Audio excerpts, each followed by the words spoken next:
Moi bons días a todos, saúdos, hoxe dende Vilagarcía de Arousa, dende esta adega que hoxe vai ser protagonista, a adega Eladio Piñeiro, vai ser unha das protagonistas do segundo foro en primeira persoa do rural que impulsa ENCE e que hoxe nos imos ofrecerlles da man de todas as canles, de La Voz de Galicia, lavozdeGalicia.es, tamén as nosas redes sociais e canle de YouTube. Xa coñecen o obxectivo, porque esta é a segunda edición deste proxecto, dinamizar o rural, coñecer experiencias, inspirarnos tamén nesas experiencias e proxectos que desenvolven nos entornos rurais de Galicia emprendedores, empresarios, expertos e profesionais de diferente índole. Hoxe imos falar de sector agroalimentario e do viño, dende aquí, dende Arousa, e como lles dicía, dende a adega Eladio Piñeiro. Eladio, adegueiro, viticultor, grazas por recibirnos, grazas por acompañarnos, pero sobre todo por recibirnos hoxe aquí na túa casa. Moi bons días. Bos días, moitas gracias por vir aquí a celebrar este foro no que creemos que son iniciativas importantes que hai que poñer en práctica e é para min un orgullo que se faga na miña casa, xa que a natureza para nós é un aliado importante, xa que, entre outras cousas, practicamos biodinámica. Díxome que conte dúas cousiñas e despois ti amplías nas túas intervencións para que coñezan máis os que están a acompañarnos neste encontro digital e tamén o público que hoxe aquí nos acompaña.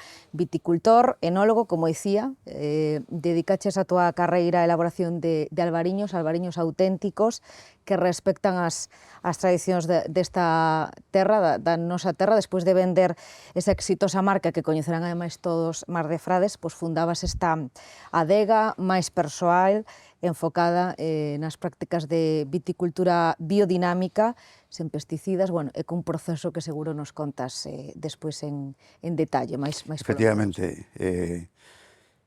estaba claro que unha segunda etapa no mundo do viño que a vida me brindaba non podía ser de outra maneira que redimirme da etapa anterior por moito éxito comercial que tuvese. E bueno, pois realmente facer esa transición á biodinámica e liberar as viñas dese maltrato humano que habían estado sometidas. Bueno, pois saberemos máis do pasado, pero sobre todo presente do futuro deste proxecto, desta casa que hoxe aquí nos acolle. Carlos Malvido, que tal? Bo día. Moi bons días, socio fundador da Meixoeira, participas neste proxecto galego de produción artesanal de queixos e lácteos de cabra murciano granadina, unha cooperativa situada en Moaña, tamén nesta provincia de Pontevedra, gañaba numerosos premios internacionais, tedes, bueno, avalado, non, este prestixio que xa tedes, avalado o traballo que estades facendo e con prestixio, como digo, tamén no sector. De contado vas nos falar desa evolución, non? Que, pois... Sí, bueno, dedicámonos un pouco a iso, a gandeiría e a elaboración de lácteos. Neste caso quixemos cambiar un pouquiño a vaca, que é o que referencia Galicia, facelo ao lado da costa coa cabra, e realmente non vimos deste mundo, co cual foi todo un pouco aprender ensayo-error, e bueno, sí, algún recoñecemento anterior e reciente que nos avala un pouco que estamos facendo as cousas non tan mal como creíamos nun principio. Bueno, representades os sectores, non? Os piares do rural, do sector primario, con tanta presenza, con impacto en emprego, en PIB, aquí en Galicia. Como imos percorrer as diferentes fases dos vosos proxectos, contádenos que traballo hai até chegar aquí, que camiño levades percorrido, Eladio? Bueno, como comentaba, esta nova etapa é unha liberación, un tributo á cultura ancestral de Osalnés. Hai que pensar que cando comenzamos Carmen e Maiseu, na nosa primeira etapa como propietarios de Mar de Frades, unha marca en homenaxe a meu avó de Cambados, un mariñeiro de un barrio mariñeiro de Santo Tomé do Mar, que aquela zona chamase así, e, bueno, pois esa marca tuvo moito éxito e sigue tendo, pero vamos, no noso caso parecíanos que nos faltaba algo. Parecíanos que, a pesar dese éxito comercial, estábamos traicionando algo do que representa a cultura desta zona e o que é unha caste como Albariño. Digo isto porque un albariño non pode cheirar a maracuyá, a mango ou a papaya por fermentar con levaduras foráneas. Entón, era algo que realmente non me... En realidade, pois tuvemos moito éxito porque, bueno, decidimos facer algo diferente. Sacamos unha botella azul, a primeira no mercado español para algo alimentario. Non había ningunha, nin de agua, nin de viño, ningunha outra botella que podíamos contar moitas cousas. Podíamos decir o rei Luís XV en Francia, o entendido da época, o que hoxe sería un enólogo, o mandaba por todas as zonas produtoras de Francia a percorrelas e escoller cal desas zonas tiña a mellor calidade ese ano, e era embotellado para o rei en unha botella azul. Pero sería mentira. Podríamos contar que a natureza é tan sabia que xusto onde hai unhas rías únicas con un plancton do que se alimentan peixes e mariscos, xusto se dá unha caste fantástica para acompañar eses peixes e mariscos. E entón, para que a xente, ao ver esa botella, lle lembrara a procedencia dese viño, tiña esa botella azul que recordaba pois a esas rías. Pero tamén sería mentira. E podríamos decir algo técnico, que preserva mellor dos raios ultravioleta, igual que ocorre coas botellas negras de Oporto ou de Xerez. Pero tamén sería mentira. Por tanto, foi algo simplemente por chamar a atención. E, bueno, que alguén soupera que na esquina noroeste en España había unha parexa que se dedicaba ao mundo do viño e que elaboraba este viño. Tamén fomos pioneros na etiqueta termocrómica. Lembrades que Marfades aparece un barquiño cando o viño está frío. Tamén foi unha iniciativa nosa. E, bueno, pois realmente facer esas cousas e conseguir que tuveses un público importante en pouco tempo e que o crecemento fora exponencial, non estaba satisfeito coa calidade do produto. Pero a veces a vida, cando parece que te conduce a unha situación límite, que estás tocando fondo, está che dando unha mensaxe, está che dicindo: agora tes a túa, no meu caso, agora tes a túa oportunidade de poder redimirte e facer ese albariño, ese homenaxe aos albariños da aldea, eses albariños antigos, eses viños que se elaboraban como se fose un viño tinto, o que hoxe se pode chamar un orange wine. Agora podes facer eso. E entonces, pois, ese mensaxe o tuve en claro, e cando vendemos Mar de Frades para ter tempo e diñeiro para ir a Estados Unidos para que Carmen levase ali un tratamento, pois nos dou a posibilidade de preparar esta nova etapa e saber que nunca máis traicionaríamos esa cultura e recolleríamos o testigo intentando elaborar eses viños honestos e da aldea, como decía. Agora nos contas en que punto se atopa este proxecto. No vosso caso, Carlos, como foi esa evolución? Bueno, nos somos unha cooperativa de traballo asociado. Nun inicio fomos 3 socios, que son os que somos actualmente. Chegamos a ser 5. Nos comezamos realmente cun tema de agricultura.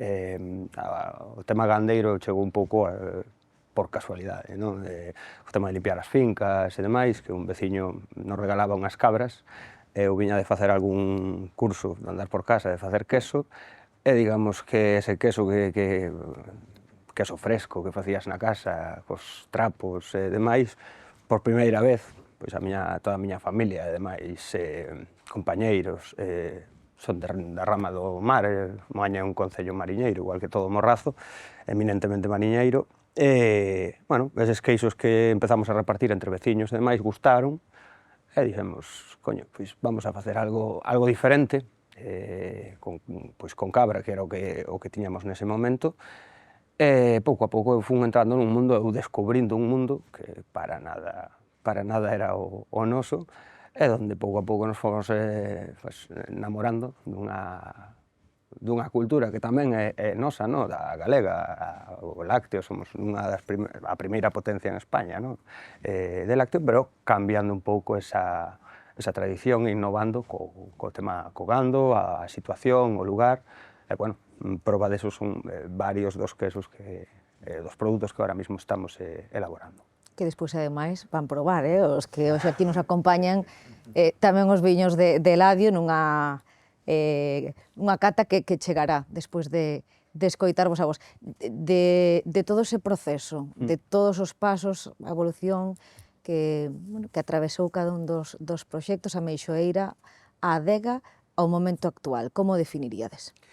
Bueno, o noso momento actual podíamos facer un símil con unha longa ruta de sendeirismo donde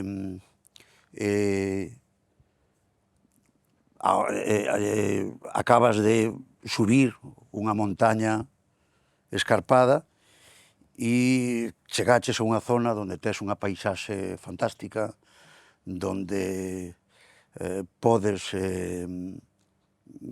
pensar e observar o teu camiño percorrido e, bueno, pois tomar conciencia de ese camiño e das experiencias que foches acumulando.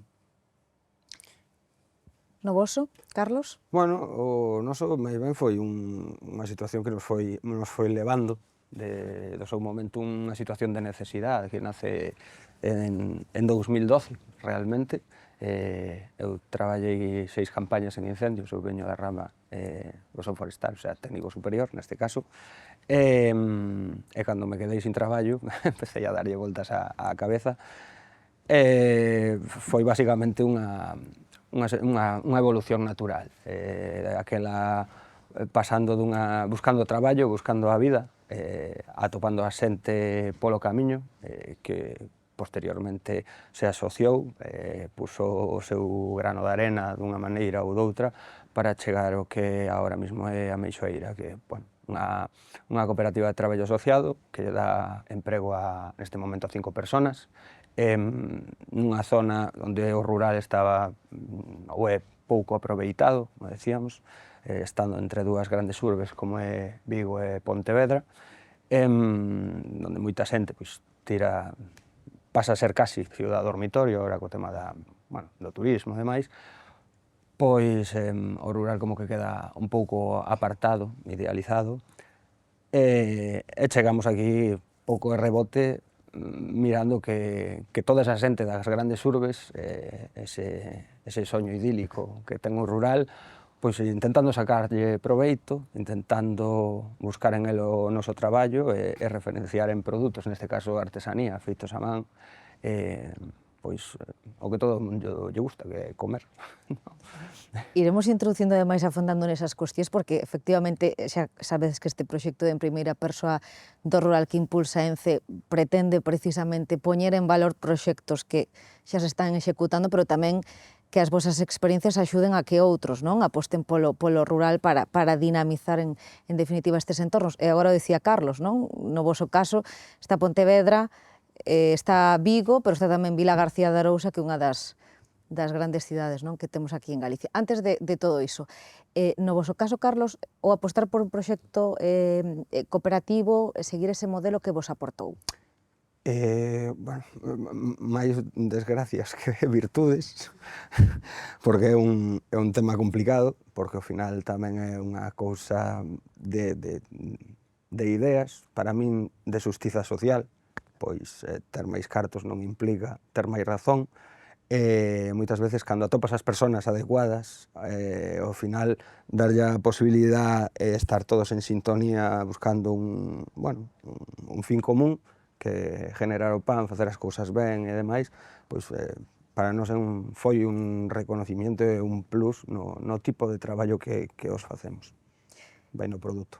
E no caso da adega, houbo tamén colaboracións, axuda, a natureza, non, do proxecto é realmente diferente. Bueno, nos máis que colaboracións con colegas ou viticultores, o que sí intentamos é ter colaboracións con entidades privadas e públicas. Agora mesmo estamos acompañando a Universidade de Vigo en un proxecto moi bonito, no cual un mal chamado herbicida, porque en este caso é 100% natural, feita de biomasa de eucalipto con xesta e mentraste. E nos, pola nosa práctica biodinámica, deixamos un manto vegetal importante, pero claro, o noso clima e pues, temos que combatir moitas veces ese suelo que, aínda que pretendemos, lóxicamente, que respetar os biorritmos da planta e de o chan, pois moitas veces, a parte de que, aínda que a nosa intención sexa sempre manter un importante manto vegetal, a veces temos que combatilo, e, lóxicamente, o último que faríamos sería combatilo con algo que unha empresa americana inundou o mundo con o glifosato, e iso é unha auténtica ruína. Donde toca iso non hai vida, non volve a crecer nada, non volve a haber vida para os animais nin para a flora, non? E é unha práctica moi extendida, porque é moi fácil, é moi cómodo, pero estamos envenenando o chan. E entonces este tipo de colaboración sí que nos axuda, porque nos, por exemplo, tratamos de que a natureza sexa un aliado, o aliado, en este caso, pois pode ser ese equilibrio e xenerar un ecosistema para que a flora e a fauna ti un bosque non intervense en el, poderán pasar séculos e ali estará impertérrito, non estará ao mellor moi apto para o ser humano, pero sin que ninguén interveña se manterá a través deses séculos por o equilibrio que a propia flora e fauna fai, non? Bueno, pois nos tratamos de imitar a ese bosque nas nosas viñas e deixamos que, bueno, non só respetamos os biorritmos da planta e do chan, sino que mantendo ese ecosistema a propia natureza nos axuda a combatir plagas. Por exemplo, hai unha plaga que é recurrente todos os anos, que é a polilla de racimo, que nós temos moitas arañas na viña, elas mismas nos axudan e combaten esta plaga, por poñer un exemplo. Entón, pois, bueno, este tipo de colaboracións nos pode aportar que podamos seguir mantendo ese equilibrio, porque nos negamos rotundamente a utilizar ningún produto de síntesis química. Bueno, sen deixar agora xa os vosos proxectos, non, de lado, pero vou vos pedir axuda un pouco para facer unha diagnose do rural, a situación que ten o rural aquí en Galicia, a ver que propoñedes vos tamén para afrontar os desafíos. Por exemplo, tema poboacional. Sabedes que, bueno, pois un dos grandes retos. Que plantexaríades agora? Atraer a nova poboación, manter os que xa están aquí no rural? De que modo credes que pode ser unha boa maneira de conseguilo? Que reflexión faríades sobre o tema poboacional nos entornos rurais? Carlos? Bueno, eu, primeiramente, pola miña parte, creo que nós non somos as persoas adecuadas para contestar a esa pregunta, máis que nada porque as zonas onde nos vivimos están moi próximas a centros urbanos, entonces, bueno, o noso rural estaría un pouco transformado con respecto á realidade do resto de Galicia, da Que maior parte comentábamos de ademais no Galicia. noso primeiro foro, cun participante tamén desta zona, dicía, claro, non é mesmo unha zona do rural da montaña de Lugo, non? Claro, que nos cando planteamos incluso ao establecemento da explotación, a nosa primeira pregunta foi, e a máis importante que nos marcou foi, vámonos ao interior, donde todo vai a ser máis barato, o sea, ter terra disponible para facer o que queiramos, pero vamos a ter o cliente máis alejado, e vamos a ter que ir detrás del, ou quedámonos onde estamos, damoslle a oportunidade a este pequeno rural que queda aquí, aínda que paguemos ouro polo metro, e decidimos apostar polo E por que noso. decidichides iso? Bueno, un pouco por iso, por ter o cliente cerca, que ao final é un tema económico o que lle dá as voltas, non? As galiñas que entran polas que salen, según o que plantees, pero por outro, porque somos da zona que somos, creemos noutro modelo, e ao final creemos que se non lle damos a oportunidade, se non creamos outras opcións o territorio que intentamos manter desfaise por si mesmo. Me explico? Se nadie lle dá esa oportunidade ao rural, se non aparecen opcións que outros, que falábamos antes de colaborar e demais, poidan vir por detrás e aproveitar, neste caso, temos unha explotación de gando, hai xente que podría ter explotacións de aproveitamentos de castañas, de sotobosque, que a miña explotación podría manter, axudar, o sea, hai unha serie de nexos que se poden dar, pero se alguén non empeza, o sea, se non hai un grande área que empece esa montaña, nunca vai a... bueno, polo menos decidimos apostar polo noso, porque somos de aí, e queremos, queiras que non, cada un sempre quere o seu pueblo, non? E quere o mellor para él, ou intentar que prospere. Crimos, realmente, que ubicarnos aí aportaba esa posibilidade. Foi unha boa decisión, non? Bueno, por ahora non sabemos, estamos nós sobrevivindo como podemos, a ver que ven detrás. A tu xuizo, Bueno, Eladio? no noso caso é obvio, a nosa vida desde sempre foi o mundo de o viño, e non pode ser de outra maneira que aproveitar pois o que desde nenos fomos vivindo con respecto a unha caste tan espectacular como é o albariño, esa cultura ancestral da zona que falaba ao principio, e lóxicamente a nosa aposta é clara en ese sentido, e como digo, ese camiño percorrido é unha evolución na que ahora nos sentimos moi orgullosos e moi contentos de poder demostrar que no rural non só se pode emprender, sino que realmente pode haber, como de feito está habendo, moitos casos de éxito. No tocante á formación, hai proxectos, cada un, no voso caso é diferente, cunhas necesidades tamén diferentes, pero falase moito da ausencia, non, de formación, sobre todo entre a xente máis nova.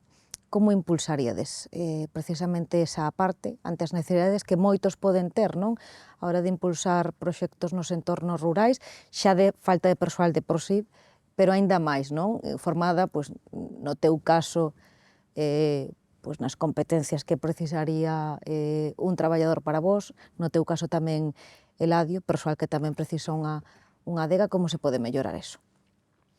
Bueno, no noso caso, a parte da propia produción que nos temos, nos tamén, digamos que temos un pequeno almacén desde onde vendemos, que así empezamos, un tema agrícola, non?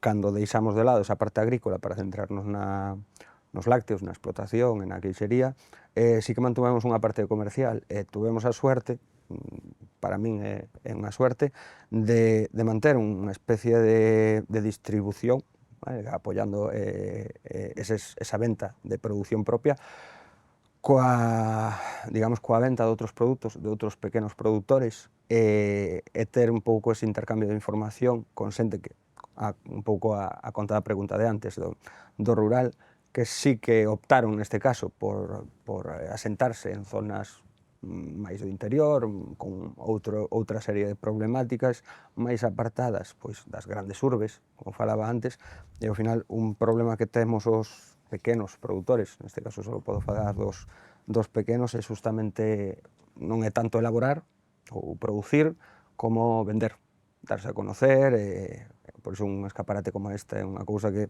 a nós os pequenos pois, venos genial, non?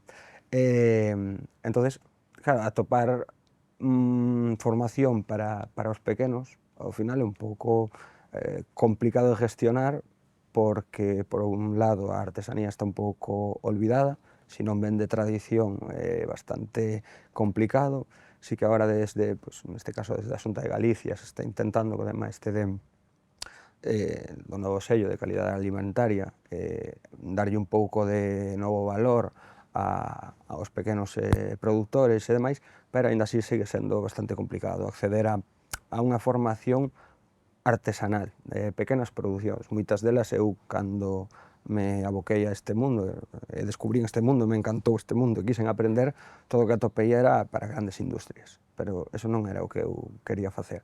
E moitas veces tuve que ir fora. Eu apoieime nunha asociación de artesanos, neste caso de Querred, que era unha asociación española, que sería as Artesanas de Campo, das que moitos artesanos galegos a día de hoy, outros compañeiros como a nós, que están, bueno, pues, por toda Galicia, forman parte tamén como socios, e hai algo de formación especializada bastante. Imagino que noutros sectores tamén se dará unha cousa parecida, pero se non é a base de pequenas asociacións onde un mismo se saca as castañas, é complicado. Sí que para a industria vas a topar, por exemplo, a ganadería hoxe en día nos estamos tendo a moitos traballadores, bueno, rapaces que veñen de formación, dos centros de formación. Unha das persoas que nos recentemente contratamos justamente viviu de formación en centro de traballo, de prácticas, a facelas con nós, e, bueno, finalmente optamos por apoiala e quedouse a traballar con nós, e leva un ano e pico. Entonces, bueno, creo que as pequenas empresas tamén generamos traballo e pero a formación neste ámbito eu creo que é algo que está escaso, é complicado. En esta comarca, de referencia de viño, Eladio, a nivel mundial, estánse a dar os pasos para que haxa traballadores formados, para que os mozos se formen neste ámbito? Todo se pode mellorar, obviamente, pero en ese sentido, no tema da formación, eu non me queixo. Quen queira elaborar, como nós, un viño de paisaxe que reflita a zona e todo este hábitat, esta zona rural onde temos estas viñas para elaborar os nosos viños, en xeral, hai bastante formación e, de feito, gracias ás escolas de viticultura, enoloxía, cociña, sumillería, gracias a eles poden poñernos cara e ollos no mercado, non? Sin eles non seríamos ninguén. Hai xente, sumilleres que creen no teu traballo, que realmente defenden a ultranza ese traballo e o transmiten nunha sala de un restaurante, tendo conciencia de que pode ser a armonía perfecta co plato que vai a degustar. Hai moitos rapaces que emprenden por a súa conta despois de facer esta formación e hai realmente bueno, pois bastante base para poder evolucionar. O gran inconveniente é que logo non todos podemos formarnos para montar un negocio. Necesitamos xente formada que faga equipo, que nos acompañe e que podamos, bueno, pois conquerir metas maiores. Estamos por aquí, festa de San Martiño, non, Eladio, que se escoita de fondo. Hoxe é o día de San Martiño, o patrón de Vilaxoán, e, por tanto, bueno, pois hai celebración. Temos aí de fondo esa pirotecnia. Bueno, pois comentaba que, bueno, que ao final o problema é que non haya suficiente xente formada para que te acompañe nos traballos de o campo e de adega. pero en canto a posibilidades de formación, sí que penso que hai, e o que hai que facer é que bueno, haya esa atracción e que a xente vexa isto como unhas posibilidades de futuro e se decida a formarse. Futuro de formación e futuro dun rural que vai ligado tamén, Carlos Eladio, a dotacións, a infraestructuras, a servizos para as que, bueno, pues aposten por asentar os seus proxectos ou para vivir nun rural, non se topen con carencias, ou polo menos que as carencias sexan as menores posibles. Neste caso no que estamos aquí, na túa zona, Eladio, sinalarías algunha significativa ou dirías que tanto en servizos como en infraestructuras pois non hai esas carencias que un botaría en falta? A partir de ter boa cobertura de internet, para que, entre outras cousas, se poida favorecer o slow business, non? E que moita xente poda traballar a distancia, vivindo aquí na zona. Algunha infraestructura vial, sempre se pode ter algunha infraestructura máis, pero o rural ten que seguir tendo o atractivo que ten. O rural é o campo, o agreste, a tranquilidade, a natureza. Non podemos encher de asfalto o rural para que nos invadan os urbanitas e non respecten a flora, a fauna, as costumbres locais. Entón, todo na súa xusta medida. E para a operativa que tedes vós, cúmprense, non? Sí, totalmente. No teu pequeno rural, como dicías ti, Carlos? Claro, no noso caso, o único, falando de infraestructuras, pois non é unha cousa que teñamos problemas, porque volvemos ao mismo, nós estamos dentro dunha zona, bueno, rural dentro do urbano, vamos a decir, periférico. Entonces, sí que temos acceso a, non temos unha gran falta, sempre hai cousas que mellorar, como decíamos, pero, pues, bueno, supoño que non é o rural do que falamos. Ao final, cada zona dependerá un pouco das necesidades das persoas que ali residan, eles serían un pouco os que terían que poñerse. Eu si teño que falar das miñas problemáticas, van máis en contra justamente coa parte onde, pese as infraestructuras, se abandona o rural. E ti que falabas ademais da filosofía, non? Dos piares que sustentan o teu proxecto. Recomendaríades algunha política pois para que no teu sector os futuros proxectos foran cara a esa dimensión máis sostible que é necesaria e de obrigado cumprimento, non? A medida que van pasando os anos e que hai que cumprir pois, a Axenda 2030, bueno, todos coñecedes, non? Por onde van as directrices. E para que tamén o sector do viño se acompañe máis desa parte sostible, como vos xa aquí facedes, algunha suxestión nese ámbito, algunha política, iniciativa que, non sei se Carlos, ti, que Vai a ser mellor que non me meta en política. O sea, San Martiño tamén me moaña, por cierto. Igual é mellor deixalo aí. O sea, está claro que hai que ir mellorando e ir pasando hacia unha transición máis sustentable, máis respetable, pero, bueno, eso, aí influyen demasiadas cousas que non é simplemente, bueno, matices. Hai moito trasfondo e moitas cousas a mellorar e unha sociedade non cambia da noite para mañá. Sí, pero tes claro que hai que actuar xa. Hai moito tempo que había que actuar. Xa imos con retraso, non? No teu caso, Eladio? Bueno, eu penso que no rural había que certos detalles importantes, como ter garderías para os nenos, que cada vez alguén poida vir a vivir o rural, aparte de que a poboación existente crea a posibilidade de vivir e de alcanzar as súas metas na súa zona de orixe, tamén fomentar a posibilidade de que outras persoas que poidan vir para fixar máis poboación no rural, pois, como digo, garderías, algunha outra política de infraestructuras, pero pouco máis. Credes, ademais agora falas, non? Dese servizo público como pode ser unha un servizo dunha escola e unha educación infantil xa desde eses ciclos iniciais.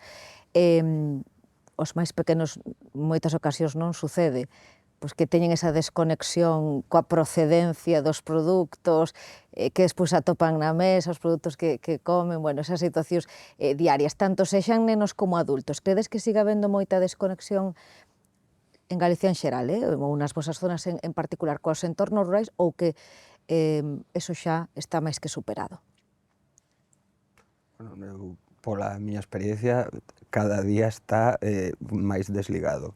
Xa tuve nenos pensando que a leite ven do supermercado. Eso que se di, que parece unha leyenda urbana que só pasa en Madrid, aquí tamén pasa.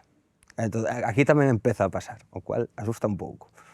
Supoño que non en todas partes, pero comeza a pasar. Entonces, bueno, hai que ter cuidado. Xa non pensamos en avanzar, senón que xa, polo que dices, estamos Sí. en retroceso, non? Sí, pasa. Aquí en Galicia. Nos facemos visitas a colegios e recibimos, grupos e demais, e o último, que eran de nenos de 6 anos, 7 anos, non recordo moi ben, pero por aí, xa había algúns dicindo, mira, mama, a leite sale dun animal, non sale do bric do colegio, pero planteándonos seriamente. Entón, bueno. Preocupante. Sí, pensábamos que eso solo pasaba en Madrid, ¿no? Sí. Hai que miraros un poquinho máis. Bueno, tamén hai que... Hai que sacalos, ¿no? Sí, Seguro que... claro, hai que tratar de que non sei, por exemplo, Ti crees que hai esa desconexión rural, zonas urbanas aquí en Galicia en xeral? o hai, pero porque, lóxicamente, tamén podemos fomentar o chamado o turismo naranxa, non? Está mudando moito o que é o turismo de bens e servicios por o turismo de experiencias. Aparte de poder visitar un museo e un mosteiro, podes disfrutar do turismo mariñeiro, do turismo gastronómico, do turismo agrícola, ou neste caso, no noso caso, do enoturismo. E aí é onde tes que intentar que os nenos poidan, cando acompañan os seus pais, poidan ver que realmente esta vida no rural ten toda unha serie de vivencias, de experiencias que eles as van enlazar con outras que desde neno puderon ter esa desconexión posterior, pero que tamén debemos fomentar ese tipo de turismo para non só que o disfruten os seus pais, sino é importantísimo que os nenos que viven nas cidades poidan chegar aquí ao rural e que lle entre, que vexan aquelo como algo moi profundo que ten a importancia suficiente para ter o interese, e os nenos son os que máis curiosidade teñen e poden, pois profundizar, digamos, o que é a vida no rural. Deixando de lado o coñecemento do que hai detrás, non? Do voso traballo, dos produtos que elaborades, desa elaboración final. Coñecemento, valor, por exemplo, os que están aquí presentes, a xente que vos atopades, os que compartides o día a día, credes que valoran todo o que hai, por exemplo, detrás dunha botella que sae desta adega, de algún dos queixos, Carlos, que imos probar? Axudádenos tamén a facer esa autocrítica necesaria para que os que hoxe aquí nos acompañan, os que nos están a ver, vos sentides valorado o voso traballo por parte dos consumidores, do público, da sociedade? Eu, personalmente, para a miña sorpresa, que esperaba que non, sí. A grosso modo, na súa maioría, sí. Eu, dentro Eu recordo que cando nos empezamos a facer isto que facemos, que é unha cousa, quizá tamén pode ser por iso, no? que o ser un pobo de costeiro que vive máis pegado ao mar, que é un pouco de espaldas ao monte, e traer ali unha cousa como unha explotación gandeira para producir leite, transformala, os lácteos feitos no propio pueblo, na propia comarca. Si que hai moita xente que según se foi enterando, bueno, asombrábanse para ben, e recoñecían a dificultad que, bueno, pois, lógicamente non eran menos todavía. Son xente que como a min, ou maior que a min, que xa tuvo contacto co rural no seu momento, aínda que se desligara co tempo, cos anos, pero sabe da dificultad que bueno, un traballo así pode ter. E si que o recoñecen, si que o valoran, pois habrá quen non, lógicamente, pero na súa maioría, si, eu sempre o sentín. Coincides, Eladio? No meu caso, non teño palabras de agradecemento, estou sumamente recompensado o meu traballo. Lóxicamente, bueno,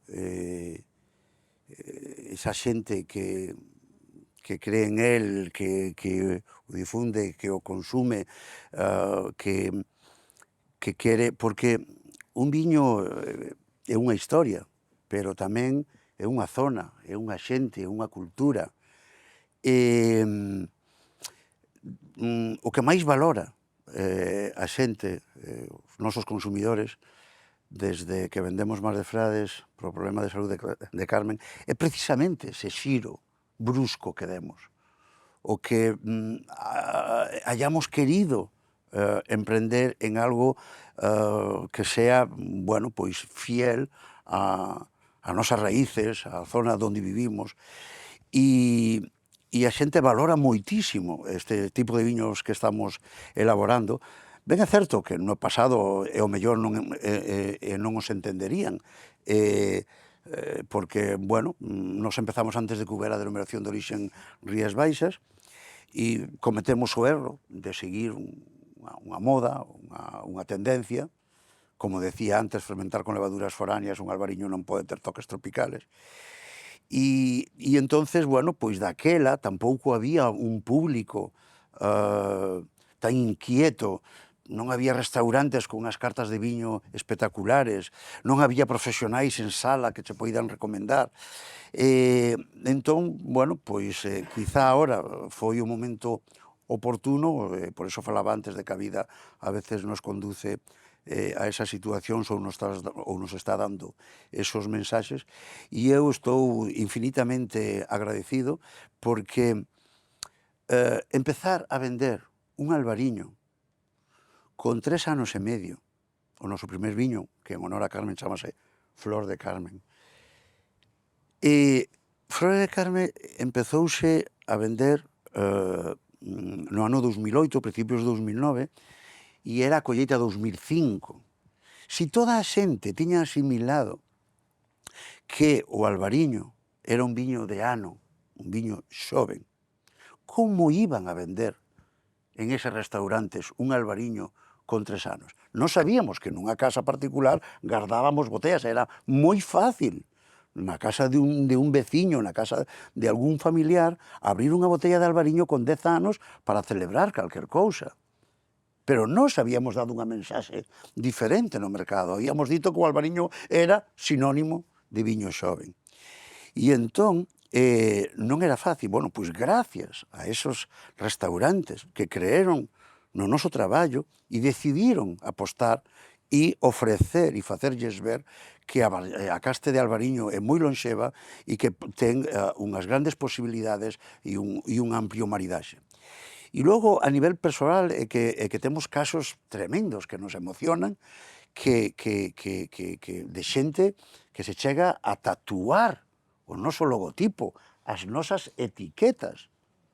Hai un casal, unha parexa en Almería que ten unha tienda de viños espectaculares ali na Rambla, que el tatuouse unha etiqueta de Envidia Cochina e ela outra. Envidia Cochina vai contando unha historia a través de as colleitas, é un hipotético recorte de prensa de un medio anglosaxón onde explica a expresión popular española Envidia Cochina, que é moi divertida, que non o dis a un descoñecido e usas para todo o contrario do que sería a súa traducción literal. E entonces nós temos un cómic que vamos a publicar e é dun modo divertido contando, incluso hasta grotesco, a historia de Carmen e Miña, e entón ese recorte de prensa é como se hubiera coincidido coa tira cómica que ten todo medio escrito, e a nombre de marca, a tira cómica chamase Envidia Cochina, e vamos poñendo unha viñeta con cada ano de colleita contando esa historia. Pois hubo xente que se tatuou as nosas etiquetas. O outro día, desde Estados Unidos, un sommelier de un gran restaurante, o meu importador, saca como o home pide permiso na sala, se saca a camiseta para que a nosa importadora lle faga unha foto do noso logotipo, do eolo, que el ten tatuado. O sea, cando alguén realmente chega a ese nivel, daste conta que algo estás facendo ben, que estás chegando a un sentimento, unha emoción moi personal. Isto é insuperable, Carlos. Non podo facer comentarios. Porque ademais quería agora falar de motivación, así que xa me das tamén o pé, Eladio. Creo que nos quedamos todos coa boca aberta con estos casos reais, ¿no? que estás contando tanto aquí en España, creo que dicías en Almería, como tamén En Estados Unidos. En Estados Unidos. Por, bueno, acabar de compoñer, ¿no? Todo isto que estamos comentando. Motivación. Ti como motivarías a un mozo pues para que se... me explique como motiva esa xente. Xa a partir de aí, hilamos. Despois, Eladio, algún consello tamén para Sí, Carlos. Pero ti, para os mozos ou non tan mozos, para os que, bueno, pues valoren esa posibilidade de apostar especificamente no teu sector ou en xeral, por un proxecto nun entorno rural, sexa na provincia, na zona de Galicia que sexa. Bueno, ao final, si un fai algo que lle gusta, donde despois de estudialo, de pensalo moi ben, que iso tamén é importante, que lle gusta non só a él, sino a xente ao redor, crees na idea, pois adiante. Desde logo, posibilidades sempre hai. O tema é o riesgo, que ao final todo nesta vida, calquera decisión nesta vida conleva un riesgo, maior ou menor, pero todo é un riesgo, e ás veces non che queda outra que saltar. Pero parece que se asocia máis, non, este tipo de proxectos Bueno, con máis risco. Non depende un pouco a que nos vayamos, pero a maioría, a parte boa que ten moitas das ideas ou da artesanía que ten, é que se empezan con modelos a pequena escala, e moitas veces cunha inversión moi pequena. A maioría, lógicamente, hai de todo, pero eso, si partimos de cousas como a miña, parte dunha cociña con 4 trapos e 4 ollas. A partir de aí nace unha idea, esa idea faise máis grande, apréndese sobre ela e un día decidese correr un risco grande, porque esa pasar digamos, a un registro sanitario, facelo de verdad, a comercializalo, xa non son 4 ollas, pero, bueno, podes partir de ter unha idea e decir, arriesgome cun mínimo de idea. E se che gusta e crees en eso, bueno, nos temos, o que decía antes, nos temos a suerte de comercializar produtos de diversa índole, non só vendemos lácteos, sino a través da nosa rede comercial traballamos con outros pequenos produtores de todo tipo, desde meles a mermeladas, a transformados, etcétera, etcétera. E moitas destas historias coñecémolas de primeira man e casi todas empezan polo mismo. Casi todas empezan por eu tiña unha idea, probei esa idea, a xente que tiña ao redor gustoulle esa idea e decidín apostar por ela. Entón, si ese é o patrón, antes de chegar ao último paso, fai números, que eso é sempre importante, porque aquí Eladio comentaba antes a parte económica, que a veces todo é moi ensoñar, é moi bonito, non? O rural, o que a min me gusta, o proxecto que eu teño, que bonito, pero despois os números non dan. E se os números non dan postos en feo, digamos, os gastos moi por arriba e os ingresos moi por abaixo, non te lo plantes. El riesgo non merece la pena. A donde chegan neste momento O que? os vosos produtos? E a donde vos gustaría, bueno, Bueno, nos... que futuro tedes un pouco planificado, medrar aínda máis, medrar en mercados, non? O sea, a nosa idea está marcada, creo que desde hai moitos anos, que é chegar a un punto de animales, litros, e a partir de aí manternos. Nos queremos facer o noso traballo, vivir del, e vivir tranquilamente. Somos autónomos, e levamos moitos anos en isto, moitos anos deste, o que falamos agora da inversión, das ideas e demais, pero que, sí, empezou nunha cociña, pero dai a un obrador, coas súas cubas, con tal, ten Eladio, pode decir que ten aquí, por exemplo, que non o mirei, pero sei que é grande, non é tan grande o meu, pero eso, que para transformar o que transformamos sendo pequeno é un gasto, é unha inversión moi grande, entonces, bueno, eso cando empezamos 3 chaiñas, vamos a decir, que non somos fillos de ministros, e que todo o que ganamos o metemos para invertir no que creemos, nese soño, bueno, pues uns cuantos anos sin cobrar, apoyándonos na familia, etcétera, etcétera, entonces, bueno, é complicado, pero pódese facer. Non chegachedes aínda a ver a ninguén, supoño, coas vosas etiquetas, por exemplo, tatuadas, No, pero si y houbo... espero no verlo. Pareceríame demasiado turbio. Pero si houbo recoñecementos. Sí, a ver, non sei, desde que empezamos, eso, nos empezamos a traballar co registro sanitario pois en marzo, abril, en noviembre presentámonos a un concurso, un pouco por ter outras referencias, porque non tiñamos outra, bueno, como decíamos, no Morrazo non hai gandeiría, non hai este tipo de producións, para iso temos que irnos hora e media, 2 horas de onde nos estamos, non temos outros veciños que nos poidan decir, pois isto está ben, gústanos ou non. Entonces enviamos un queixo a un concurso, neste caso internacional, porque, bueno, moitos deles enviache unha referencia de cata para ter unha referencia do que estábamos facendo. Acabamos de empezar, acabamos de madurar os primeiros quesos, e, bueno, levamos 6 meses realmente abertos, e, bueno, ganamos un reconocimiento nun deses concursos, e a partir de aí, pois, sacamos publicidade, démonos a conocer, despegamos un pouquiño, pero iso non nos fixo ricos todavía, seguimos Dos que máis vos, bueno, dos motivou pola importancia, ou o primeiro por ser especial? Bueno, Destacarías algún dos premios deses que levamos? Sí que levamos hasta ahora varios, pues, participar en varias anualidades, con varios produtos que vas sumando ao catálogo, varias referencias, pero, bueno, a min personalmente, aparte do primeiro, por ser consciente de que, bueno, tan mal non estábamos facendo, a min este último, que é un produto que nos costou bastante sacar, que xa levaba algo máis de traballo detrás e demais, que foi, bueno, hai 6 meses ou 4 meses aquí no Clúster Alimentario de Galicia a produto innovador, un queixo que probaremos despois, un queixo de cabra para untar.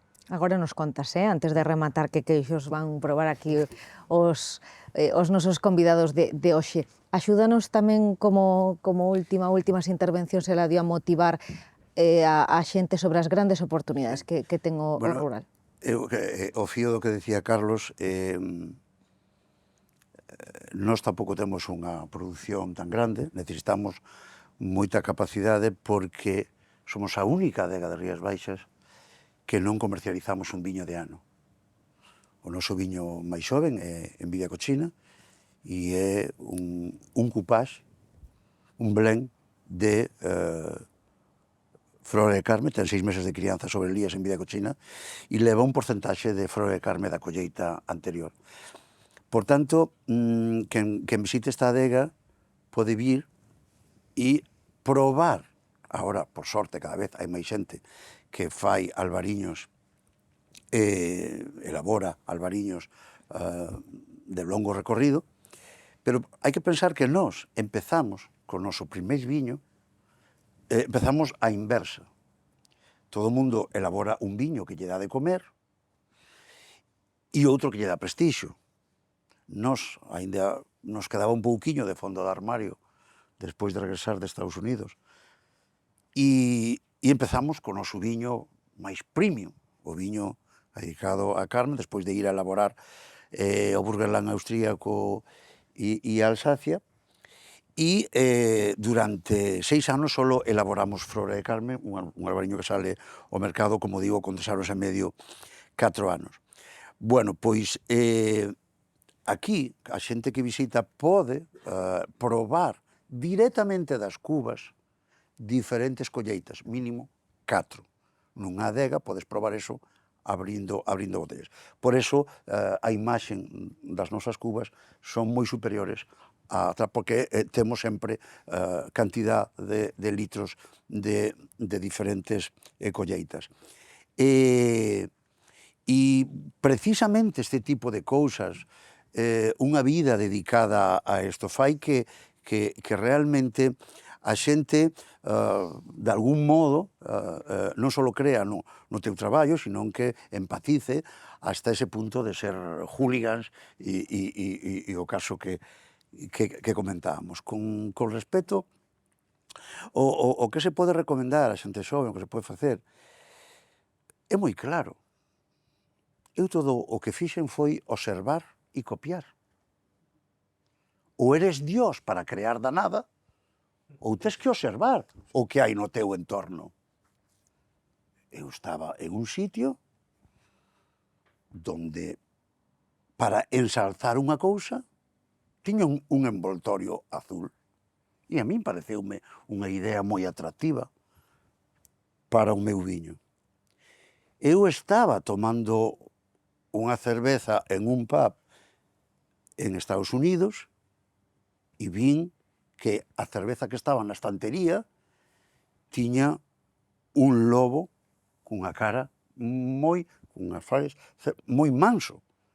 Pero a mesma cerveza que se estaba consumindo tiña uns ollos vermellos e uns colmillos que tiña unha cara de fiero espectacular. E preguntei que diferencia había entre esas dúas cervezas. E dixéronme que era a mesma, que cando se enfriaba había unha tinta termocrómica que lle poñía eses ollos vermellos e eses colmillos. E dixen, que maravilloso. Si no meu país bébese o viño frío non, xelado, e non poden percibir nin a que cheira nin a que sabe. Mira, por onde podo poñer unha tinta termocrómica que indique a temperatura óptima de consumo. Por tanto, penso que se observas o que hai no teu entorno, crees en ti mesmo, arriscas, se non arriesgas, se non crees en ti, porque sempre hai esa capacidade. Mira, cando nos sacamos a botella azul, estábamos totalmente preparados para fracasar. Cando faz algo tan diferente, non ten un término medio. Ou triunfa plenamente ou levas un tortazo increíble. Pois hai que estar preparados para eso. Pero se crees en ti, seguramente poida funcionar. Como neste caso, por sorte, funcionou. Entón, bueno, temos unha cultura ao noso alrededor, as experiencias de outras xeneracións que, dándolle unha volta e aportando algo máis, podemos conseguir, pero, como dicía Carlos, hai que arriesgar e creer no teu proxecto e leválo adiante por riba de todo. Bueno, creo que despois de escoitarvos queda clarísimo, non? O importante papel que ten o rural, que tivo, que ten e que vai ter. E supoño que ademais que as vosas historias inspiraron ao público presente e quen sabe se das vosas experiencias tamén se poden recoller ideas e tamén por parte do público, do noso público, non? Dos seguidores e lectores de La Voz de Galicia, pois que poden, bueno, pois tamén arañar ideas, non? Sobre futuras experiencias. Imos rematar, se vos parece, contándolles que van catar, porque agora, non para os seguidores e lectores de La Voz de Galicia, que supoño que estarían encantados de estar aquí con nos nesta adega Eladio Piñeiro, pero si para o público asistente vai haber esa cata, como dicíamos ao inicio, de queixo e de viño, que lles ides ofrecer. Bueno, aquí o importante é o que produce Carlos e os seus compañeiros a hora de que nos van a dar pois uns aromas, unhas texturas e no paladar unhas características importantes, e eu tentarei que esas elaboracións tan diferentes que facemos cada un dos nosos viños, procura transmitir algo diferente o que pode dar de sí esta casta. Hai que pensar que temos un chan único, ese granito degradado, se sabe, que absorbe, o sea, se di que se ti levas agua do mar a Castela, por exemplo, coa cantidad de oligoelementos que ten, se podría ter outras prácticas, outras culturas agrícolas, non?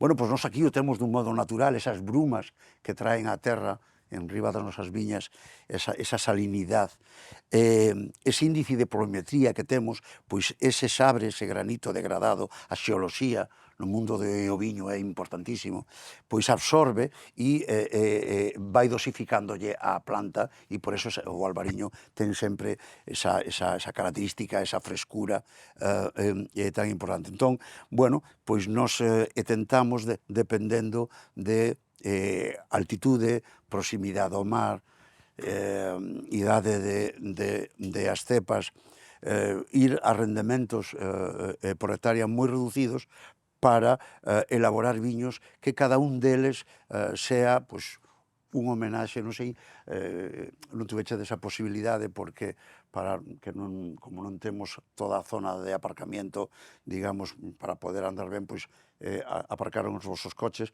temos aí unhas parras que fixemos porque temos uva colgada ao sol e coa influencia do mar, que é un viño dulce que vamos a sacar ao mercado, e está aí, que logo podedes ver desde a terraza. Fixemos unha especie de tendais donde temos os racimos ao sol a deshidratarse para conseguir unha concentración e elaborar un viño dulce.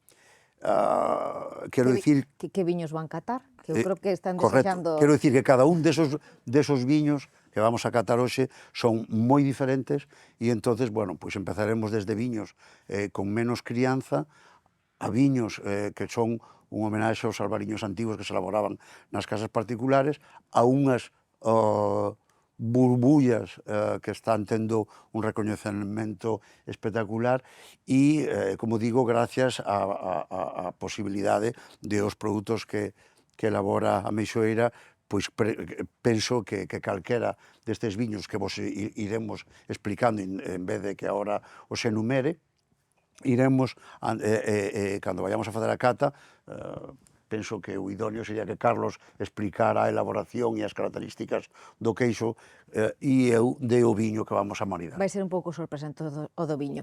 Ti adiantalles algo sobre os queixos e tamén para que os seguidores de La Voz de Galicia coñezan un poquinho máis en detalle que elaboracións facedes? Nada, nos principalmente vamos a presentar 5 referencias, a maiores só nos queda unha máis que deixamos atrás, que neste caso nos traballamos moito produto fresco, somos unha das poucas queserías artesanas que traballa bastante produto fresco, porque justamente nos enclavamos entre dúas grandes urbes, entonces a distribución é nos un pouquiño máis fácil, entonces deixámonos de lado un yogur natural, e fora diso, pois vamos a probar desde este último queixo fresco que tuvo o premio a Produto Innovador 2024 do Clúster Alimentario de Galicia, a queixos, bueno, pois un pouco referencias, aínda que en Cabra, os queixos tradicionais galegos, a queixos un pouco máis fuertes e algo máis innovadores que hai que variar de vez en cando, non?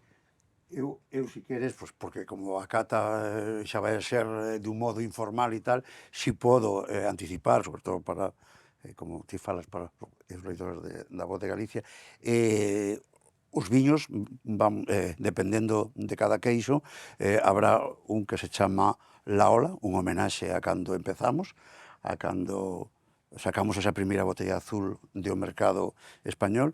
Carmen, como todas as mulleres, é moi persuasiva, e decíame, vendeches máis de frades pola miña culpa, eu quero que saques outra botella azul. Pero Carmen, por Dios, para que nos vamos a repetir? Quen o sabe, quen non? Bueno, pois nadie nos pode arrebatar eso. A primeira botella azul e a primeira etiqueta termocrónica. Bueno, pois probaremos ese viño, como non, un homenaxe, ao final acabei facendo caso, quen non. E estou moi orgulloso de facer un homenaxe a cando empezamos, e ese viño, que vai unha botella azul, chamase La Ola.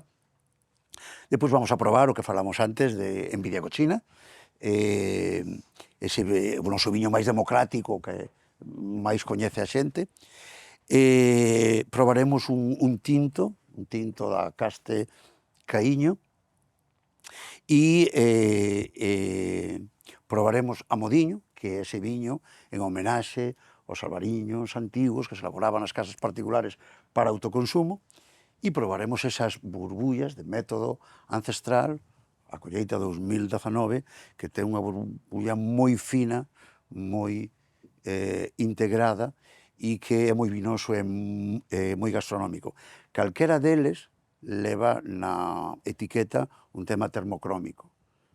No caso de la Ola hai un Neptuno, un Poseidón Gister, que cando se abre aparece surfeando, e eso só se ve cando o viño está a temperatura óptima de consumo.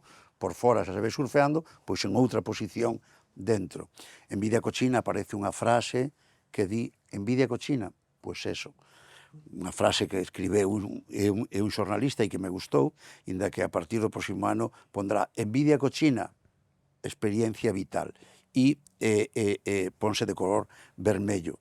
No caso de Amodiño aparece un peixe con as burbullas, e no caso de Milesín é a cara norte da nosa viña, donde se ven as constelacións, a Osa Menor coa estrella polar, a Osa Maior, Cefeo, Casiopea e Dragón, e que aparecen cando está a temperatura óptima de consumo. Esos son os viños que vamos a... E esta xente non se tatuou o cousa hipster, Tempo. A ver o que sucede. Nos queremos agradecervos porque xa imos con esa cata, desexando estar seguro eles xa gozar non só dos vosos produtos, senón tamén das vosas explicacións. Para nós, historias as vosas inspiradoras. Grazas por protagonizar este segundo foro en primeira persoa do rural que impulsa ENCE. Grazas, Carlos Malvido, moita sorte para Meixoeira. Vos. Grazas, Eladio Piñeiro, tamén moitísima sorte, como non, e grazas tamén por recibirnos hoxe aquí na túa adega, na túa casa. Grazas tamén a todo o público por acompañarnos, a gozar agora da cata, e grazas tamén a todos os que nos acompañaron, que fixeron seguimento deste encontro digital. Querías apuntar algo máis? Sí, se me permites, gustaríame decir unha frase que enmarcara quizá este encontro, e que é que no rural non só se poden ofrecer produtos e servicios, sino que tamén podemos ofrecer emocións. Unha frase perfecta, verdad, Carlos? Bueno, comendo que máis emocións que transmite a comida. É a Bueno, bebida, pues, desde logo. Imos con iso. Graciñas, Eladio, gracias, Carlos, a todos os que nos acompañaches, e o dito, grazas tamén a todos os seguidores de La Voz de Galicia pola súa atención. Moi bons días.